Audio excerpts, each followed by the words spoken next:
Hey guys, it's Uljiman, and today I thought I might take a little break from the whole masterclass series for a little bit and talk a little bit about my experiences learning both Japanese and also Slovak, and comparing the differences I've kind of experienced between studying Japanese and a European language.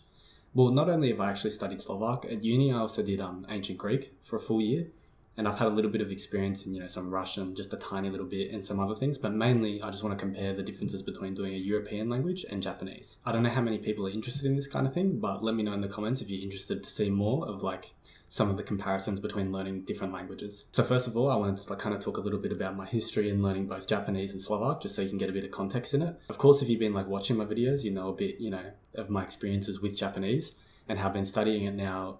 I wouldn't say super hardcore. For the first year, I studied it for about 4 years. The first year was super intense. That was all I did. It was a bit of a full no life thing. I just did that. Not very recommended, but that's what I did. And then the last 3 years, I just kind of done whatever and just enjoyed my time with Japanese and improved through that. But yeah, pretty hardcore, at least, for 4 years. And then Slovak, I've done maybe, I reckon about 2 years now, but it wasn't as hardcore as I've really done it just kind of as a hobby on the side with everything else that I'm doing. So it's hasn't been as intense, but the last few months I've been picking it up and bringing up, going a bit more intense with it. So I can really start to feel the differences between the two languages now. So first component I kind of want to compare is the differences between learning grammar of Japanese and Slovak, or, any other European language. One of the biggest things I felt is that in some ways Japanese is a lot more difficult, and in some ways the European languages like ancient Greek or Slovak is much more difficult. So the way in which Japanese is more difficult is very abstract because it's so different. It comes from a whole different language family to English or anything like that. Of course, this is if you're a native English speaker. I don't know if you're a native Chinese speaker or something. It's probably a lot different. But from my perspective, Japanese was a lot more abstract, meaning that, a lot of the grammar structures, especially the more advanced ones, were very abstract in the way in which you couldn't fully understand them in English. There was no you couldn't translate them or do anything like that. So even getting your head around what they actually meant took a while for me. So, actually memorizing them wasn't too hard, and the actual construction of them wasn't difficult, but they were just very abstract. Whereas with European languages, it's all very straightforward in terms of what the meaning of it is, past tense, especially with the Slavic languages. You've got some genders and some, cases and stuff like that, but it's relatively straightforward if you know kind of grammar and how it works and all of it. So it's just a matter of actually memorizing everything. And that's where the problem comes. When you're talking about actually memorizing it, the thing is with say Slovak is that it's say you've got transformations of words, right? So in Slovak, I think there's I can't remember the exact number. I think it's 6 or 7 cases. So you'll have a word, and whether it's accusative, dative, genitive, whatever, instrumental, that it'll change depending on what the case is. So the ending of the word will change. And then also of course, you got, what is it, masculine, feminine, all that. And then the verbs, you got past tense, first person, second person, all of those kinds of things. It's all relatively straightforward in terms of what it means. There's no sort of it's not abstract or anything like that. But actually looking at the verbs and say they change letters, right, the endings change. Say you're talking about first person singular verb in the present tense or future tense, well, let's say present tense. They all kind of sound similar. All the verbs kind of have a similar transformation, but the actual spelling change and the actual way it changes is very difficult. So there's no way to memorize a rule and say this is how the verb changes, unless you want to go through the whole process of if this verb ends in this, then it does this, or if it ends in this, it does this. If you do that, it'd be insanely difficult because there's so much shit you got to remember. But the way I've been approaching it is just almost learning all these words through immersion in the way in which I just stick them into an Anki card and say this is first person singular and for the present tense, and just hope that it kind of stuck. And surprisingly, through the creation of all these cards and through the immersion, I somehow managed to get a real good sense, just a real, good feeling of how these verbs would transform and the way in which they go past tense, present tense, second person, third person, singular, plural. And I got a good sense of that just purely through immersion. It's with Japanese, the degree to which it was abstract disappeared through immersion, whereas with Slovak, the actual memorizing the transformations of verbs and things like that, all that difficult kind of side of things, disappeared with immersion. Because I wasn't memorizing all the way in which they transform. I was just almost learning them each as a separate word. So for the genitive case, I'd learn it as one word, and the accusative as another, and kind of have them like that. So if, say I got a verb and I knew its present tense, but then the past tense I couldn't understand. I read a sentence, I didn't know it was past tense. I'd almost learn that as a new word in a new card, if you get what I mean. and I just put the dictionary definition of that word in its base form on the back and just learn it through that. And I thought, it was a very different approach compared to how you do with Japanese, because there's no sort of that kind of thing. Of course, you got the base form of a verb, but they all transform relatively simply. There's no like weird spelling changes or weird sound changes that depend so much on what the verb ends in. So it's a lot more simple to memorize, whereas with Slovak, it's a bit more difficult to kind of understand.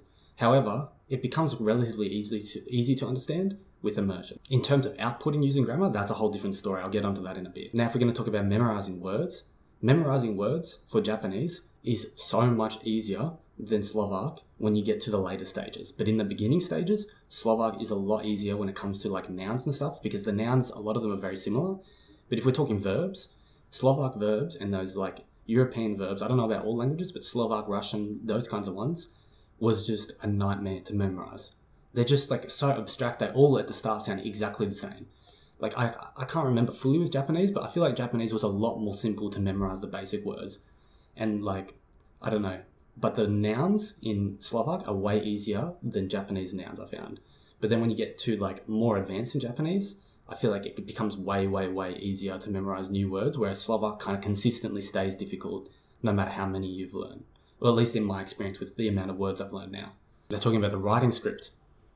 I mean, do I even need to say how much more difficult Japanese is? Like, of course it's so much more difficult. Slovak, I learned to read in about, 50 seconds, like 2 minutes. Like, it didn't take very long. And Japanese obviously takes months and months and really years to master it. So that's not even comparable. Now let's talk about a little bit of a different topic. Let's talk about the difficulty to understand it through immersion. Now, this is a real interesting thing because there's multiple facets to this, in my opinion. So you've got the base language. Say we're talking about, let's equalize all the other variables. Say you're trying to learn Japanese and Slovak purely through like one source. So say you've got one YouTuber and you just learn it through their videos. If you're talking about that, Slovak is going to be a million times easier to learn through immersion than Japanese. This is because, of course, Slovak is much more similar to English. The sound system is much more similar. Words are easier to pick out. Like I just said, grammar is so much less abstract. If you can understand it, it's so easy to like pick it out and stuff. So the actual amount of time it takes to pick out words, it really doesn't take nearly as much time as Japanese. Japanese takes a much more, because it's so much more different to English. It takes so much longer to be able to even pick out words and have it not sound like sounds and actually have it sound like words that you can pick out and understand. But where things get interesting is that I really still believe that Japanese is much, much easier to learn simply for the fact that there's so much more content. Say, let's talk about Slovakia. Slovakia has 5 million people. How much content do you think they can produce with 5 million people? Because it's not much. They watch a lot of English content, Czech content, other European countries' content. So you look at Slovak YouTubers, I've tried my best to find as many as I can. I found maybe 20 in total. It's so difficult to find anything to watch. And the content I can find to watch is the most boring shit you will ever see. Like, it's just not interesting. Like, because there's no competition there as well, no one's improving their level or getting better as YouTubers. So there's maybe like three good YouTubers, and that's it. It's so difficult to find anything decent to watch. And who outside of Slovakia watches Slovak TV? Fucking nobody. So like, it's even more difficult to even find TV shows or anything to watch. Books is probably the only thing that is like is pretty easy to find. But even still, Japanese books are way more easy to find. Then you contrast that to Japanese, even though the base language is much more difficult to understand, it's so much easier to be immersing and to like enjoy your time immersing, because there's heaps of podcasts, there's heaps of YouTubers, books, TV shows. If you're into it, there's anime, visual novels, whatever. There's all this huge thing of content that they create for themselves in Japan that you can immerse in and enjoy your time with the language. Whereas Slovakia has fuck all, so it's so difficult to actually enjoy your time immersing and trying to get better at it. I don't think I mentioned this at the start because like my family, like on my dad's side, comes from Slovakia. So of course, I want to learn Slovak. Now I know Japanese, I know how to learn a language. So I want to learn Slovak, but the main reason I want to learn it is to talk with my family and that. And, also kind of retake my heritage, if you get what I mean. So like the motivation is very different to Japanese. So I'm not doing it for the content. I couldn't care about the content. I just want the end goal of being able to communicate in Slovak. So I kind of have to just push through with this shitty content and try and force myself to immerse. At the moment, I'm doing bloody cooking shows. All day I just watch cooking shows. Cooking shows and Skyrim Let's Plays, because that's all I can find that's half decent. So, I'm trying to push through with that, but it makes immersing a lot more difficult, and thus makes it, I feel like it's going to take a lot longer to get to a high level of it, or it might even balance itself out. It might end up taking me the same amount of time as Japanese, just simply because I'm immersing less, but it's much easier to understand. Now let's talk about speaking. Now I haven't done a huge amount of speaking in Slovak yet, but I have practiced and I have done a little bit of it. And the biggest thing I've noticed is that if to speak it badly, like to not speak very well, Japanese is the easiest fucking language to speak badly, because like there's no like complex grammar or anything like that. You can piece together sentences that sound terrible relatively easily and get your point across. Whereas Slovak, I try and speak Slovak to people and they just don't have a clue what I'm saying. You know, like I at the start, people just don't know what you're saying, because I don't know that, like, even though I can understand cases and understand tenses of verbs, it's so hard to recall because I haven't immersed enough in it yet. And I'm still in the early stages of output in Slovak, where of course in Japanese I'm, you know, at the end kind of stages, like way more advanced level, you know, to the point where I'm trying to, you know, really get close to a native level of speaking. Whereas Slovak, I'm just trying to get half confident in the language. But yeah, in the beginning stages, even Japanese was fairly easy to just speak like terribly and people understand me. But with Slovak at the moment, in these kind of beginning stages, even when I try and speak, it's so difficult for people to understand me. One, because the pronunciation is way more difficult. And two, because the cases and all that are so much more difficult to remember and use when you're in a beginning level of comprehension. Like, I started outputting in Japanese when I still couldn't understand everything. Like, I still struggled to understand a lot of stuff, but I started outputting, and it was relatively easy to form terrible sentences and get my meaning understood by whoever I was talking to. They could still kind of get what I'm saying.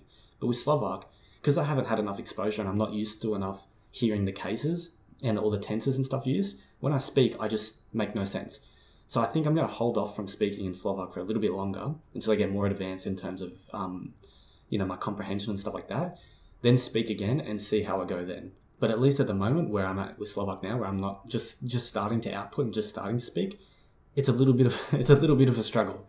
But we'll see how it goes as my comprehension gets better, and see how it compares to Japanese when you get, you know, more advanced in the language. But at least for now, where I'm a beginner in speaking, I really find that the spoken Slovak in the beginning stages is much more difficult than spoken Japanese in the beginning stages. Like, one thing I've always said since I was like, even like, you know, kind of medium level in Japanese, is that Japanese is the easiest language to speak fucking terribly. Like, if you just want to speak like shit, it's fine. You can learn it really badly, really quickly, and still get people to understand you. It's one of the beauties of learning Japanese, I reckon. People can learn it for a few months and get their point across. You try and do the same with Russian or Slovak or like Greek or something, good fucking luck. Like, that's just not going to work. But yeah, so that's one of the problems. Just outputting in terms of grammar is so much more difficult with Slovak. Like I mentioned before, Japanese grammar is abstract, but once you've understood it, it's pretty easy to use and pretty easy to understand. Whereas Slovak grammar, the difficult part is actually memorizing the different transformations. The actual meaning of those transformations is very easy to comprehend. Then, of course, you can compare the two things of like language learning communities. If you want to do that, well, that's pretty self-explanatory too, isn't it? Japanese has heaps of good servers. You've got my server, the best server on Discord for learning Japanese language games. Better join that. Links in the description. Got the Moaway, which is also great. And then, you know, you've got Refold and all that. And all those guys, yeah, they're like, they're great, you know? You've got this amazing group of people that can help you to learn a language. Do you know what you have for Slovak? Nothing. Fuck all. There's absolutely nothing for learning Slovak. I don't think you could find a language learning community. I'm probably one of, I don't know, 3 Australians learning Slovak at the moment, so it's just insanely difficult to get anywhere with it and get some sort of, like, ask people questions or ask people's experiences or anything like that. It's all figure it out yourself, pretty much. So in that way, it's a little bit difficult, but because of my experiences learning Japanese, it's a bit better. But yeah, there's no sort of communities or anything like that when it comes to learning Slovak. You just kind of got to figure things out on your own. Of course, if you were to learn another European language like Spanish or something, sure, that'd be way fucking easier. The last thing I kind of want to mention to do with outputting and speaking is that, you know, of course, when you're talking about learning like Slovak or something like that, a kind of minor language compared to Japanese, it's going to be so much harder to find someone to talk to. Like, say you look at HelloTalk, for instance, that's the main kind of thing I use to talk to Japanese people. Look how many bloody Japanese people there are. There's fucking heaps on there, so many. And then you go on the Slovak side of it, not a single person. You find maybe 5, I don't know, and they're all 45, you know. There's barely anyone to talk to, so it's so hard to find people to talk to. The only people you can find are, like, you go on like a Slovak Discord server and try and talk with people, And Japanese people, they tend to be a little bit accommodating, you know, like, oh, good job, you know, jaws of this, and they're like some bullshit like that, they say some shit to you, yeah? They compliment you, help you out. If you try and speak to people in Slovak and you don't make sense, they just bully you. They'll be like, bro, you sound like a fucking idiot. Like, you sound terrible. Why do you speak like that? And they'll be like, oh, I'm Australian. They're like, get good, kid, kind of thing. Like, it's such a different kind of thing. Like, there's no way for me to, like, interact with them very well, I don't think, until I get better. I don't know. That's just my experience. But I love Slovakia and Slovak people, of course. I'm just saying, like, you know what I mean? Like, it's a bit of a difficult thing to approach making Slovak friends when you're as shit as I am, if you get what I mean. Like, of course, I could, like, make friends with them in English, like people who speak English, but they're not going to speak Slovak with me very often. So it's very difficult to actually, like, find someone that can, you know, like, often speak with in Slovak. And I'm not super close with my family over there in Slovakia. Like, I haven't really talked to them much. So, of course, that's difficult too, to talk to them. Either way, like I mentioned before, I'm not at the best stage to be speaking anyway. So I'll probably do that later in time. But that's kind of the differences I've felt with learning Japanese and learning Slovak in terms of speaking. Now let's talk about the final thing. We can talk about, like, my differences in experience of, like, resources for learning languages. When you're learning Japanese, there's so many good resources for it. Like, you won't believe until you try and learn another language. Like, I never used it, but you got Yomi-chan, like, I heard that's fucking great. And you got a bunch of other good language learning tools, good dictionaries, good all different things like that. Do you know how long it took me to find one dictionary for Slovak?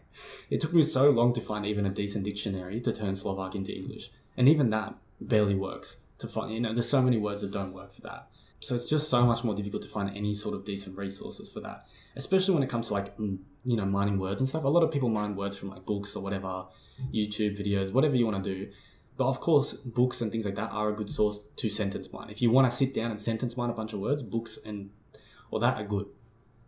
It's so hard to find Slovak books online. I finally found a site with a bunch of them, and I'm doing that now, but it's still just so boring compared to the way that I learned Japanese, like sentence mining from YouTube and things like that. It was good with YouTube because there's a lot of subtitles and stuff, so it's pretty easy to sentence mine off of YouTube for Japanese because you've got subtitles, you know, soft subs, hard subs, whatever. Slovak has absolutely zero subtitles for anything I can find. So I found 2 videos in the whole Slovak YouTube with soft subs, and I mined that, and that was it. And now I'm stuck doing the fucking Harry Potter book. I'm sentence mining the Harry Potter book because I can't find any soft subs on YouTube to sentence mine. So this is a new experience for me because for anyone who's watched my videos, you'll know that I never mine sentences from books for Japanese. I just used YouTube and stuff like that, and websites, Twitter, all that kind of things. But yeah, I'm at the moment using a book for Slovak. But I do have the idea now, I've thought about recently, of maybe sentence mining from, like, Slovak Discord servers. I haven't given that a go yet because I'm kind of scared people are going to be spelling shit wrong and, like, all of that, so it's going to be hard to look up words and that. But I'm going to give that a go soon. We'll see how that goes with everything. But yeah, those are just a few of the kind of, like, basic experiences I've had in the last few years of learning Japanese versus learning Slovak. This is just a, you know, kind of little update video, I guess, on the Slovak progress and the Japanese, how that's all going and all that. If you're interested to see any more comparisons of, like, learning Slovak or, like, a European language to Japanese, or if you're interested to hear my experiences with, you know, ancient Greek or Slovak or more with the Japanese or anything like that, let me know in the comments and I'll make a video on that in the future. Otherwise, make sure you jump in the Discord, the Language Gains Discord, the best Discord server for learning Japanese there is in the entire world. The best. So you better jump in there, learn, you know, some kansai and some dialects, or, like, do the Hikaru challenge. Check out my video on that too. And yeah, make sure you jump in there. Links in the description. Anyway, that's it for this video. Thanks, guys.